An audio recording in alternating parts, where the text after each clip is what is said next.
माध्यमिक शिक्षा विभाग उत्तर प्रदेश की ऑनलाइन क्लासेस में आपका स्वागत है। प्यारे बच्चों, मैं डॉक्टर संजय कुमार, प्रधानाचार्य लाल बहादुर शास्त्री इंटर कॉलेज इगलास, आज आपको सामाजिक विज्ञान की कक्षा 9 के अंतर्गत भूगोल की पुस्तक समकालीन भारत के पहले अध्याय भारत आकार और स्थिति के बारे में चर्चा करेंगे। प्यारे विद्यार्थियों, किसी भी पाठ को समझने से पहले जरूरी है कि हम उसके बारे में पूर्व में क्या जानते हैं। प्यारे विद्यार्थियों, जैसा कि मैंने अभी आपको बताया कि आज हम भारत के आकार और स्थिति के बारे में चर्चा करेंगे, उससे पहले हमें क्या ज्ञान है ये जान लेना जरूरी है। यहाँ पर हमने ये 3 गोले बने हुए हैं आपके सामने। एक यहाँ बना हुआ है, इस पर आप देख रहे होंगे ये लाइन पूरब से पश्चिम की ओर बनी हुई है, यहाँ पर उत्तर से दक्षिण की ओर बनी हुई है, और ये जो तीसरा ग्लोब है इसमें दोनों प्रकार की लाइन बनी हुई है। हमने पिछली कक्षाओं में पढ़ा है कि जो हमारी पृथ्वी है उसको कुछ काल्पनिक रेखाओं से विभक्त किया हुआ है। पहले चित्र में आप देखिए, जो रेखाएं पूरब से पश्चिम की ओर जा रही हैं उन्हें हम कहते हैं अक्षांश, और जो रेखाएं उत्तर से दक्षिण की ओर आ रही हैं उन्हें कहते हैं देशांतर। और जो तीसरा आपको जो गोला दिखाई दे रहा है उसमें इन दोनों रेखाओं का मिश्रण किया गया है। इनकी जरूरत हमको पड़ती है ये जानने के लिए कि पृथ्वी पर कोई भी स्थान कहां पर स्थित है। तो अब हम आगे बढ़ते हैं। हमको जैसे भारत की स्थिति के बारे में आज हमको अध्ययन करना है, तो हमको ये अंदाजा होना चाहिए कि भारत इस अक्षांश और देशांतर के हिसाब से कहां पर स्थित है। अब कैसे वर्गीकरण किया है यहां पर यह भी जान लेना जरूरी है। बिल्कुल मध्य की जो रेखा है जहां पर ये 0 लिखा हुआ है, और ये इसको हम बोलेंगे विषुवत वृत्त या भूमध्य रेखा। इसके ऊपर की ओर उत्तरी गोलार्ध और नीचे की ओर दक्षिणी गोलार्ध, इधर पश्चिम और इधर पूर्व। ये उत्तर होता है और ये दक्षिण। तो हम इसमें कोई भी स्थान कहीं पर स्थित है तो हम इसे 4 भागों में करके बड़ी आसानी से बता सकते हैं ना, कि यहां पर है या यहां पर है या यहां पर है या यहां पर है। तो ये जब हमको जानकारी होती है, इसी के आधार पर हम किसी भी स्थान की स्थिति के बारे में जान सकते हैं। और ज्यादा अगर हम पृथ्वी को बेहतर समझें, ये जो पृथ्वी है हमारी, हमने जो काल्पनिक रेखाएं हैं अभी हम जिक्र कर रहे थे कि जो बिल्कुल मध्य में होकर के जाती है उसको कहते हैं विषुवत वृत्त या 0 अक्षांश। इसको ऊपर की ओर 90 डिग्री और नीचे की ओर जहां दक्षिणी ध्रुव है वहां 90 डिग्री में हमने विभक्त किया हुआ है। कैसे? उत्तर की ओर चलेंगे तो 23.5 डिग्री पर कर्क रेखा, और दक्षिण में 23.5 डिग्री पर मकर रेखा। 23.5 से ऊपर जहां पर ये 66.5 डिग्री का एक बंद बना हुआ है, इसी प्रकार से दक्षिण में 66.5 डिग्री पर। तो 0 से लेकर के 23.5 डिग्री तक के बीच के क्षेत्र को कहते हैं उष्णकटिबंध। 23.5 से लेकर के 66.5 डिग्री के क्षेत्र को कहते हैं उत्तरी शीतोष्ण कटिबंध, और 66.5 डिग्री से जहां पर सबसे ऊपर का बिंदु है उस क्षेत्र को कहते हैं उत्तरी शीत कटिबंध। और ठीक इसी प्रकार से दक्षिण की ओर अगर हम देखें तो 23.5 से 66.5 तक दक्षिणी शीतोष्ण कटिबंध, और 66.5 डिग्री से नीचे दक्षिणी शीत कटिबंध, और बिल्कुल नीचे दक्षिणी ध्रुव और बिल्कुल ऊपर उत्तरी ध्रुव। आज के इस अध्याय में हम क्या सीखेंगे? आज के अध्याय में हमको सीखना है भारत की भौतिक स्थिति और उसके आकार का अध्ययन करेंगे। साथ ही साथ भारत का विश्व के साथ जो संपर्क है उसका भी आज हमको अध्ययन करना है, और भारत के पड़ोसी देशों के बारे में भी आज हम यहाँ पर अध्ययन करेंगे। ये आज का हमारा जो विषय है, तो उसमें आगे बढ़ते हैं बच्चों। सबसे पहले चर्चा करते हैं भारत की स्थिति के बारे में।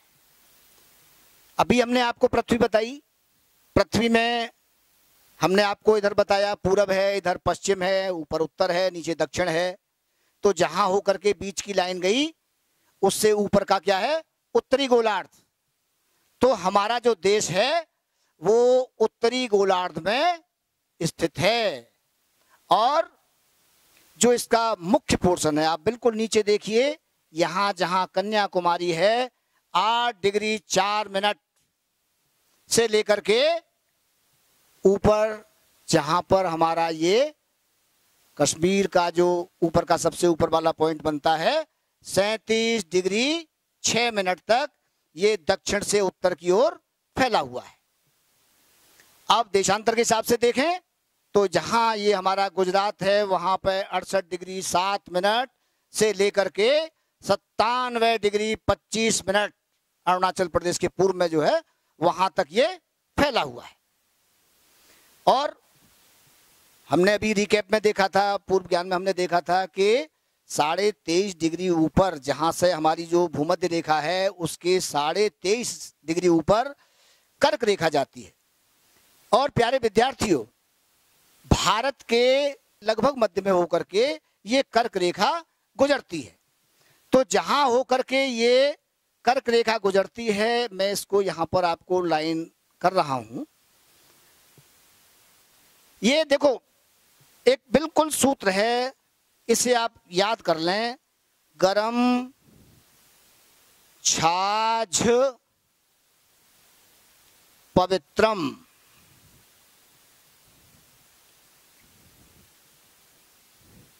ग से गुजरात, र से राजस्थान, म से मध्य प्रदेश, छा से छत्तीसगढ़, झा से झारखंड, प से पश्चिम बंगाल, और फिर त्रिपुरा और मिजोरम। इस प्रकार भारत के 8 राज्यों से होकर के गुजरती है। ये देखिए, ये आपके सामने एक मैंने पूरी पृथ्वी का एक ग्लोब यहां पे बनाया हुआ है। आप जानते हैं ऊपर क्या होता है? उत्तर, नीचे दक्षिण, इधर पूर्व और इधर पश्चिम। जो भूमध्य रेखा है ये, और एक देशांतर की मध्य रेखा ये, जिसे यामोत्तर रेखा भी कहते हैं। तो इस प्रकार से ये जो इसके ऊपर का उत्तरी गोलार्ध, नीचे का दक्षिणी गोलार्ध, तो भारत जो है वो उत्तर की तरफ हो गया। ये हमने पिछली बार आपको क्लियर कर दिया है। अब देखते हैं कि ये जो हमारा भारत है इसकी क्या स्थिति है। दुनिया को 7 महाद्वीपों में बांटा गया है। ये उत्तरी अमेरिका, दक्षिणी अमेरिका, अफ्रीका, यूरोप, ये एशिया, ये ऑस्ट्रेलिया, और 7वां है अंटार्कटिका। यद्यपि 6 महाद्वीप पर लोग रहते हैं, लेकिन 7वां महाद्वीप है अंटार्कटिका। भारत कहाँ है? भारत एशिया में स्थित है, और एशिया में भी इसकी जो स्थिति है वो आप देखिए, अगर हम एशिया को इस प्रकार से आप देखें तो बिल्कुल एशिया के पूरब से पश्चिम की ओर देखें तो मध्य में, और अगर उत्तर से दक्षिण की ओर देखें तो नितांत दक्षिण में भारत स्थित है। और समझते हैं भारत के आकार के बारे में। आकार क्या है? जिस भूभाग पर कोई भी देश स्थित होता है उसे आकार कहेंगे। तो भारत का जो क्षेत्रफल है वो 32.8 लाख वर्ग किलोमीटर, और अगर दुनिया के जो क्षेत्रफल के अनुपात के हिसाब से देखें, उसका हम प्रतिशत निकाल करके देखें, तो जो भारत का क्षेत्रफल है वो विश्व के क्षेत्रफल का 2.4% है। आइए थोड़ा सा चर्चा करते हैं कि कुछ देश भारत से बड़े हैं और अनेक देश भारत से छोटे हैं। भारत एक विशाल देश है, और भारत से जो बड़े देश हैं उनकी ओर अगर हम देखें तो देखिए, ये एक यहाँ पर चार्ट बना हुआ है। अगर आप इस पे थोड़ा गौर से देखेंगे, यहाँ हमारा भारत स्टैंड करता है, जिसका एरिया है 32.8 लाख वर्ग किलोमीटर। उससे बड़ा है ऑस्ट्रेलिया, उससे बड़ा ब्राजील, ब्राजील से बड़ा चीन, चीन से बड़ा संयुक्त राष्ट्र अमेरिका, उससे बड़ा कनाडा, और विश्व का सबसे बड़ा देश है रूस। और कितना बड़ा है? लगभग आप देखिए 5 गुने से भी थोड़ा सा ज्यादा बड़ा है। तो हमें इस चित्र के माध्यम से ये समझ में आ गया कि भारत का क्षेत्रफल की दृष्टि से विश्व में 7वां स्थान है, और विश्व का सबसे बड़ा देश क्षेत्रफल की दृष्टि से रूस है। और समझते हैं भारत के आकार को, थोड़ा विस्तार से समझते हैं। कोई भी देश है या कोई भी स्थान है, हम जैसे भारत की बात कर रहे हैं, भारत की कुछ सीमाएं जमीन से जुड़ी हुई हैं और कुछ समुद्री सीमाएं होती हैं।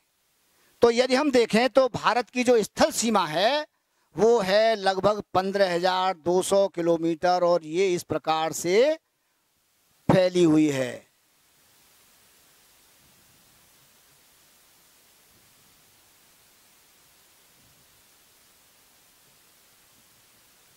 इसके साथ ही साथ जो इसकी समुद्री सीमा है वो आप ये देख रहे हैं, ये नीला समुद्र है।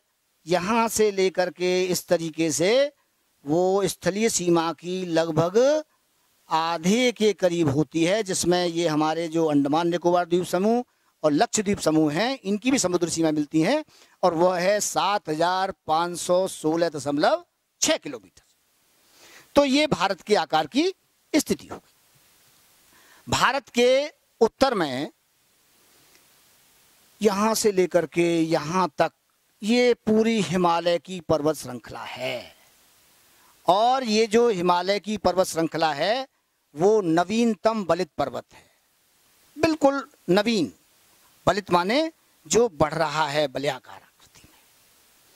और इसका आप देखिए दक्षिण की ओर देखिए, बिल्कुल नीचे की ओर जैसे जैसे भारत जाएगा 22 डिग्री उत्तरी अक्षांश से हिंद महासागर की ओर सकरा होता चला जाता है।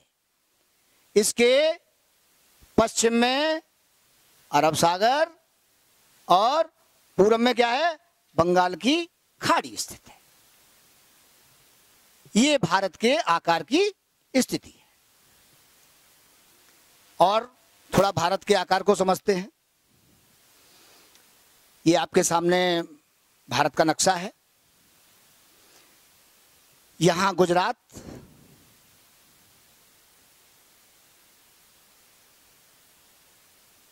और यहां पर अरुणाचल प्रदेश।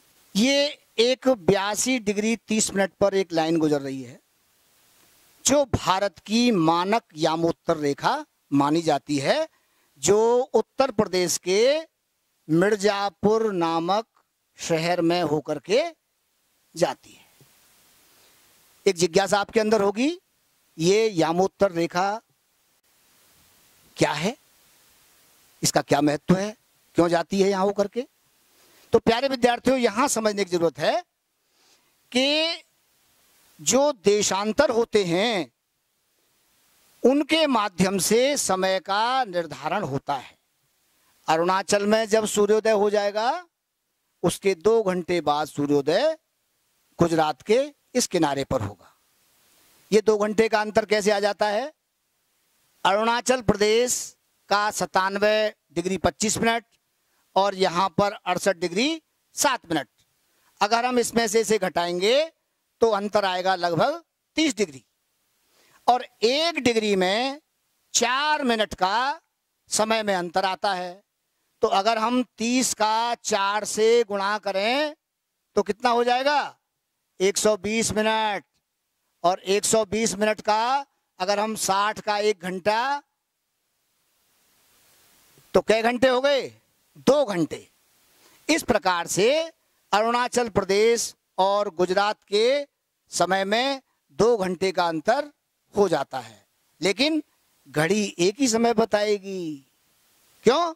क्योंकि मानक समय 82 डिग्री 30 मिनट पर जो मानक यामोत्तर रेखा भारत की मानी गई है उसके अनुसार समय का निर्धारण होता है। और आगे बढ़ते हैं। भारत तथा विश्व, भारतीय भूखंड आप इस नक्शे में देख रहे हैं। ये पहले मैंने बताया क्या है, उत्तर, ये दक्षिण, ये पूर्व और ये पश्चिम। तो भारतीय भूखंड एशिया महाद्वीप के पूर्व, और यहां पर अब आप देखें जो पूरी पृथ्वी के सापेक्ष उत्तर दक्षिण की स्थिति थी वही यहां पर है। यहां एशिया का ये उत्तर हो गया, ये दक्षिण हो गया, ये पूर्व हो गया, ये पश्चिम हो गया। तो भारत कहां पर है? एशिया के बिल्कुल मध्य में स्थित है, और भारतीय भूभाग जो है वो एशिया का बिल्कुल नीचे दक्षिण की ओर है। जो हिंद महासागर है, आप यहां देखिए गौर से, जैसी भारत की स्थिति बनती है वैसी दुनिया के किसी भी देश की स्थिति नहीं है, और इसीलिए इस महासागर का नाम हिंद महासागर डाला गया, क्योंकि भारत की स्थिति यहां पर इस प्रकार की है कि वो पूरी तरीके से उसका तटीय क्षेत्र सर्वाधिक यहां पर फैला हुआ है। हिंद महासागर में जो तटीय स्थिति भारत की है वैसी किसी भी और देश की नहीं। आइए आगे की ओर बढ़ते हैं। भारत तथा विश्व, प्राचीन काल में आप देखेंगे भारत में लोगों का आने जाने का सिलसिला दुनिया के लोगों के साथ रहा है। कितने यात्री भारत आए, भारत से व्यापार किया। वास्को डी गामा के भारत आने से पहले भारत के समुद्री मार्ग का किसी को ज्ञान था नहीं, तो लोग कहाँ से जाते थे? स्थलीय मार्गों से जाते थे, और यहाँ पर जो पर्वत श्रृंखला है उसमें दर्रे बने हुए थे, वहाँ के द्वारा दुनिया के सुदूर देशों से भारत का व्यापार होता था। आप देखेंगे कि भारत के जो विचार थे, रामायण के पंचतंत्र की कहानियां हों या भारतीय अंक एवं दशमलव प्रणाली हो, वो दुनिया में इन्हीं स्थलीय मार्गों के माध्यम से फैली। मसाले, मलमल, कपड़े, ये जितने भी प्रकार के व्यापार थे वो स्थलीय मार्गों से ही होते थे। साथ ही साथ जो पश्चिम एशिया की जो वास्तुकला थी, आपने भारत की आप मीनारों को देखें, गुम्बदों को देखें, तो वहाँ पर आपको दिखाई देगा कि जो पश्चिम एशिया की जो स्थापत्य कला थी उसका प्रभाव भारतीय गुम्बदों पर और मीनारों पर देखने को मिलता है। भारत का विश्व के साथ संपर्क तो युगों पुराना है, लेकिन जब वास्को डी गामा भारत आया तो समुद्री मार्ग की खोज हो गई। और समुद्री मार्ग की खोज होने से पहले भारत यात्री आते जाते थे दर्रों से।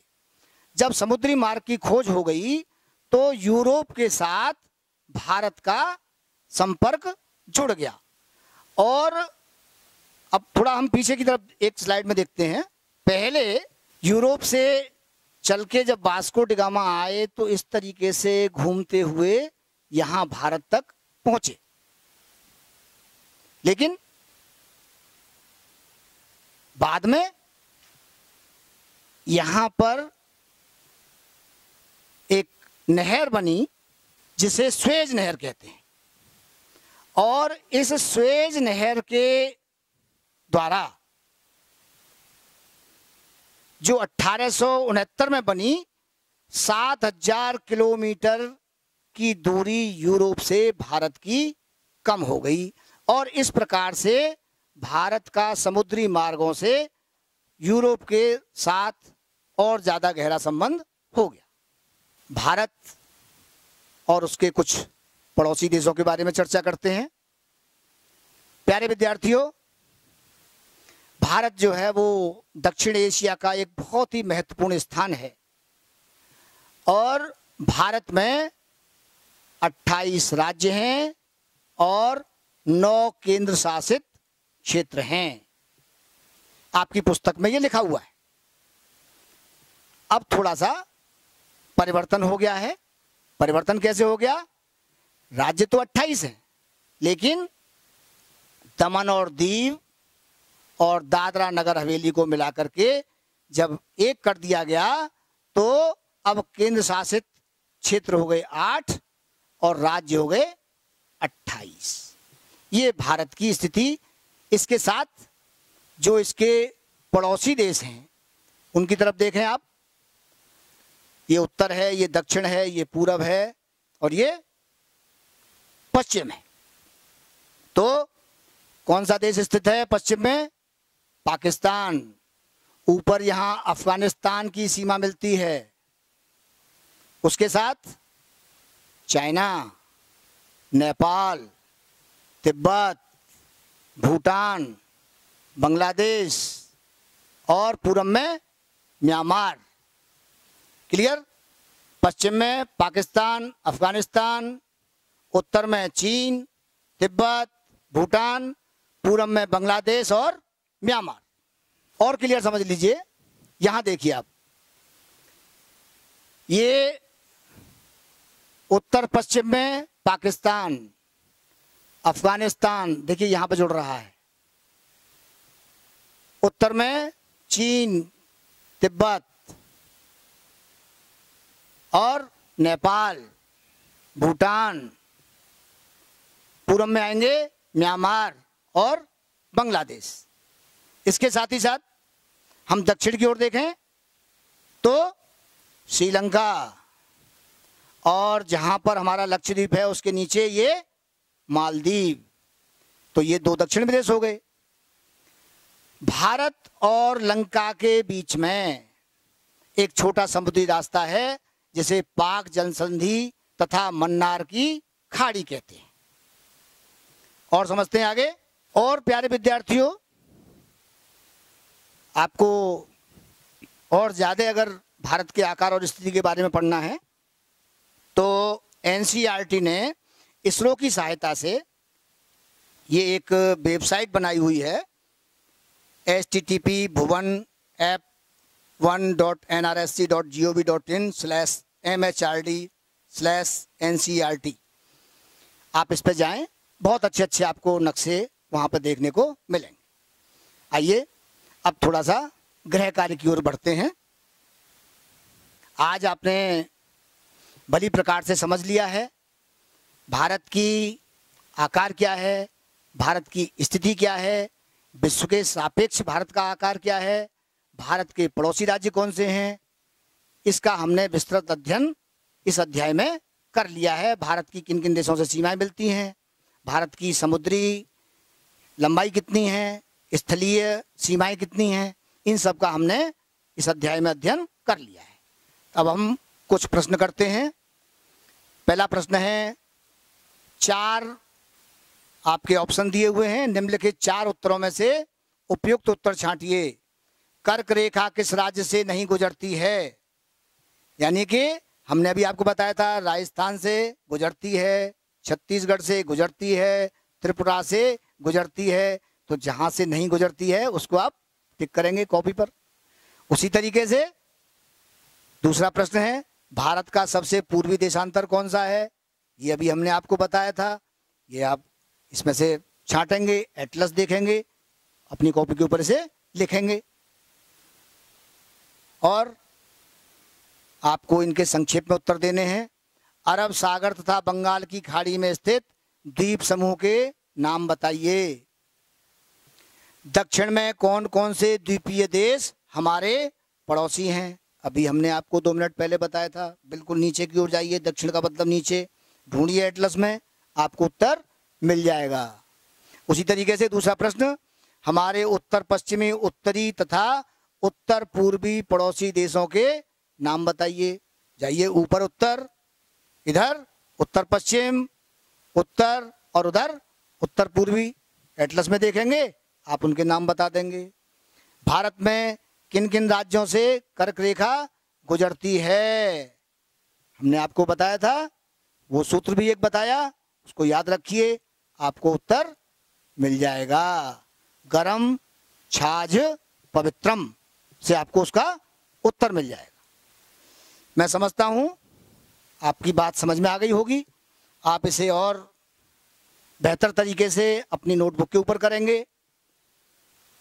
ध्यान रखें, हमें इस गृह कार्य को भी करना है, घर पर रहना है, सुरक्षित रहना है, पढ़ते रहना है, समझते रहना है और कोविड-19 से बचाव करते हुए अपने अध्ययन को आगे बढ़ाना है। Thank you.